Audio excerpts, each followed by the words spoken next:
Район үзәгеннән 18 километр ераклыктагы Коенсаз авылы тарихи юбилейын билгеләп үтте.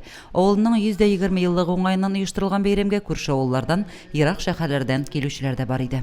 Коенсаз авылы үзенең мәшһүр каенлыклары белән, үзенең сазлыклы җирләре белән Коенсаз исеме кушылган бит инде аңа. Һәм инде чыннан да кешеләре дә бик матур, күркәм, гөрләтеп эшлиләр, эшлисе булса, һәм инде гөрләтеп бәйрәм дә итә беләләр. Кереш-Шуран авыл җирлеге башлыгы Радик Сафиуллинга район башлыгының рәхмәт хаты истәлекле бүләк тапшырылды. Әйтергә кирәк, Радик Сафиуллин авыл җирлекләре башлыклары арасында иң өлкәне һәм бу вазифада иң озак хезмәт куйган җитәкчеләрнең берсе. Без инде авыл халкы белән һәрвакыт бергә ярдәмләшеп эшлибез, чөнки безнең җирлектәге халык бердәм, тырыш и менә бер төрле үзенчәлекле. Чөнки монда күп милләтле халык яши, урыслар да бездә, керәшеннәр бар, марилар бар, руслар бар, татарлар инде менә шулай бергә оешып матур итеп яшибез. Коенсазлылар авылдашлары белән чиксез горурлана. Кешеләр авылыбызның бизәге диyorlar. Бәйрәмдә авылның иң өлкән кешеләрен искә алып, 10нчы дистәләрен ваклаучы Зөбәрҗәт Гарипова, Мөглифә Нуриәхмәтовага авыр крестьян хезмәте, туган җиргә тугры булганнары өчен истәлекле бүләкләр тапшырылды.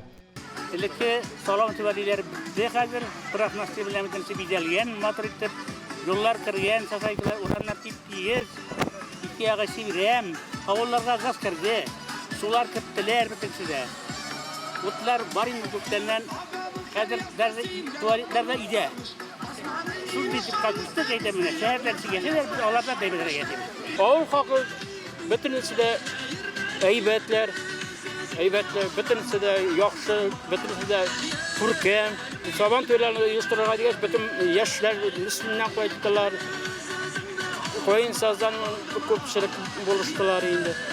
Безнең авыл тату, тырыш, бик матур урында урнашкан авылыбыз, тирә-ягы урман. Хәзер колхозлар бетте, колхозлар бетсә дә, әле Аллага шөкер, менә шулай оештырып, бер 3 еллык шулай сабантуй үткәргәнек, менә быел тагын сабантуй үткәргә уйладык. 50 ел тату тигез гомер иткән Зөлфирә һәм Рафис Садриевлар гаиләсе дә хөрмәтләнде. Коенсазның юбилее уңаеннан оештырылган бәйрәмне шушы авыл кызы, Мөслим лицейында укытучы булып эшләүче Резида Моратова алып барды. Лилия Шәймиева, Динар Нуретдинов, Мөслим телевидениесе.